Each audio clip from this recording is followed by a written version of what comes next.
Hi and welcome back. Today we're going to be talking about some quite good news. We're going to be talking about the new European Union report on harmful practices within the video game industry, because this has finally been recognized as being an actual real issue instead of just being some made up thing. Specifically, it is about a game called Star Staples that is targeting children with harmful practices, such as that thing where you can either buy slightly less currency than what you need or slightly more to encourage you buying another additional set of currency. And it's a long list of these sort of things that they're targeting down against, while I wish they would have personally gone harder within the article and also talked about loot boxes and stuff. I just want to give my take on it because overall I think it's a big win that the governments around the world are finally waking up to how harmful some of the practices within the video game industry are, because I think they are a really big issue. And stating the obvious before we get into the actual meat of this, yes, I did play this game. Yes, it is very predatory. Yes, I absolutely hate it, and I am now officially a horse girly. So let's get right into it. To start off with, there has been, again, a direct urge to stop appealing to children in advertisement for games. Now, in this case, it's for Star Stable games, but it's not hard to see how this could expand into other games, such as Fortnite or any of these other games that very clearly market themselves towards children, specifically urging them or trying to persuade them to buy in-game currencies or items.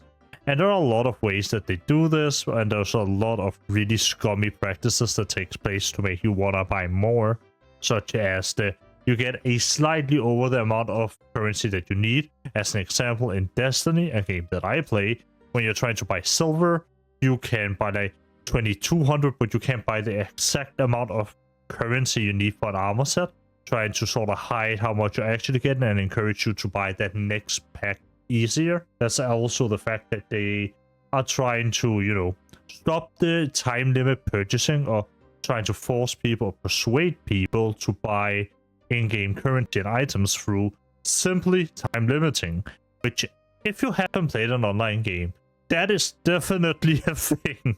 If you are not in the space at all, that has definitely been a thing. I know from myself and a few of my friends, these weekly stores and stuff like that that have rotating cosmetics. Yeah, it's kind of hard to avoid some people buying them. I know myself, I have friends who definitely fall in under this influence, or like being influenced by these time limits and things, and they aren't children, they are adults. And I think it is really scummy, obviously. It is just trying to persuade and pressure people to sort of create artificial scarcity when there is no scarcity in that area. Like, the item isn't rare. The reality is, as long as it's a virtual item that is being sold for money, you can quite frankly just create an infinite amount of them. Rarity online, and especially within video games and stuff like that, is completely artificially made, obviously. And because of that, it also means that when you're encouraging people to buy something through time limitation or any of these other methods, it kind of ends up just creating more artificial scarcity, because they could just bring it back, and it serves no real purpose within the game, because it's not really a status symbol of how good you are at the game if you can just buy it. To give you an example that is very close related to me and Destiny and whatnot, you are not a good gamer because you can buy the Star Wars sort of crossover items. That is like not a good appeal of how good you are at playing. It's not like these items are there to create a better experience for you, or to make you feel like you've achieved something, not like the old cosmetics in Halo. Or if you're like me and a RuneScape gamer, then it's not like the skill capes, because I think it is good to have some scarcity within games. It creates a sense of purpose and a sense of, this is what I want to grind towards. That's great. It just shouldn't be, that is what I want to purchase, and I need to purchase it now, because if I don't purchase it now, then I'll miss out on these things. And that is obviously an issue, because, as we all know, online games especially can be addicting as hell. Not only because you have your social circles through them, and I would imagine that little Timmy who purchased the Fortnite skin and is now bullying his little friend Billy Bob to also get that Fortnite skin. Billy Bob is gonna want that fucking Fortnite skin. He's gonna want that thing. And if he can't get it, he can feel left out. And I think there has been talks about how kids are essentially like sort of bullying each other based on in-game items as well, right? And I mean, it makes sense. We used to do the same thing back when we would play Minecraft. It was just free back then, right? in my day where you'd be bullied if you didn't have enough diamonds or whatever. Another thing the commission wants to touch on is the lack of transparency when it comes to buying. Essentially, they obfuscate these items behind some hidden in-game currency cost. That is, as an example, when you buy the Destiny 2 item and it costs 2,000 silver. There's no clear evaluation of how much 2,000 silver is. Because technically, yeah, you could get it for the cheaper options, like you could. But it's also right there, you get 2,200 silver instead. And then you have that 200 left. And it essentially ends up with people spending more money than they intended to because of these weird artificially made limits and these sort of ways of trying to hide and manipulate people into buying more. And I'll say it, as a player's perspective, somebody who isn't a child, it's just fucking annoying. Just put a real-life price tag on that thing. Because 2,000 silver doesn't say a lot. But when you realize that that is damn near 20 euros, I'm not buying that fucking armor set. And that's like often what ends up happening, especially in Destiny. I use that as the example because that is one of my most played games. When an item is obfuscated in that way, it usually ends up with just being really hard to tell how much it actually costs, like directly. Some of the armors and cosmetics in Destiny can go for upwards of 40 euros. I remember seeing a bundle of like Star Wars emotes, I think, costing like 4,000 silver. And roughly 100 silver is 1 euro and so on, in terms of like how much it costs you to buy. But you probably have to spend more than that because you can't just buy that set amount. You have to buy slightly more or slightly less. And it's like so annoying. Just if you want to sell cosmetics within your game, I'm not a big fan of it. I'll be the first to say I think this shit should stop now. Basically, I don't care if you can like earn it in game. It's fucking annoying. It's really annoying. And when the game doesn't make itself good enough to the point where you can justify that, don't have it at all. Period. And Destiny definitely isn't at the point where I feel like it can be justified. I think that's one of the things like with games such as Helldivers, they did really well. You can earn everything through playing. It's not super hard to earn it through playing.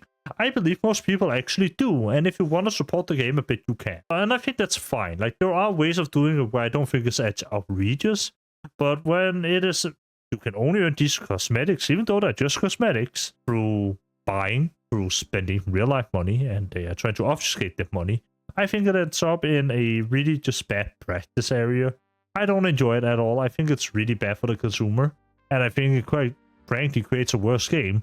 Because there's a part of me that's wondering, what world would we live in where the Destiny 2 cosmetics would be released into the dungeons, into the raids, into public events, giving you something to grind for? Because, quite frankly, I think cosmetics are one of the biggest motivators in games. Big Dick Factor, as Bricky mentioned, is like a really, really good thing here. Because people like showing off. That's just the reality. There's not a gamer out there who doesn't kind of enjoy that feeling of being able to look cool and be like, yeah, I got this skill came from maxing out my mining skill. Yeah, sure, it's an AFK skill in RuneScape, and who fucking cares at the end of the day? But it's still something to feel proud of. It's something that you can show, and I think in some cases people actually do kind of care about, you know? There are cases, and especially I've seen it within slightly more hardcore communities within Destiny, where they'll kick you if you don't have a day one emblem. And it's like, you know, it's slightly too much elitism for me. But I think being able to show off the fact that you are good at a game is super important and integral to that game. And there's not a whole lot of better ways to do that than cool cosmetics. And right now, a lot of the cosmetics that are in online games are being obfuscated between like these weird buying walls. And the last thing is the fact that Star Stables have apparently failed to have the influencers who are promoting their products to children fail to disclose that the products are sponsored. This is obviously just really bad. I think it's even against TOS and YouTube. I'm not entirely sure there, but I know it's definitely an anti-consumer practice and it's definitely bad. And I agree with the key principle for trustworthy online gaming environments. Basically just be transparent, avoid these hidden practices of trying to manipulate people into buying more. Respect the customer's right of withdrawal. Like, you can pull it back, right? Like, you don't have to be stuck with your 200 silver or whatever. Respect consumers' vulnerabilities, in particular when it comes to children. It's basically, again, don't use people's mental illnesses or the fact that they're younger to make them buy more stuff. All of these things are really good. Now, if you're wondering, what is Star Stable actually? The game you've been seeing me play in the background is exactly that. That's fucking Star Stable. It is some shitty online horse game. I don't want to play this anymore, so I'm just gonna end the video here. I hope you all have enjoyed, and I'll see you all next time.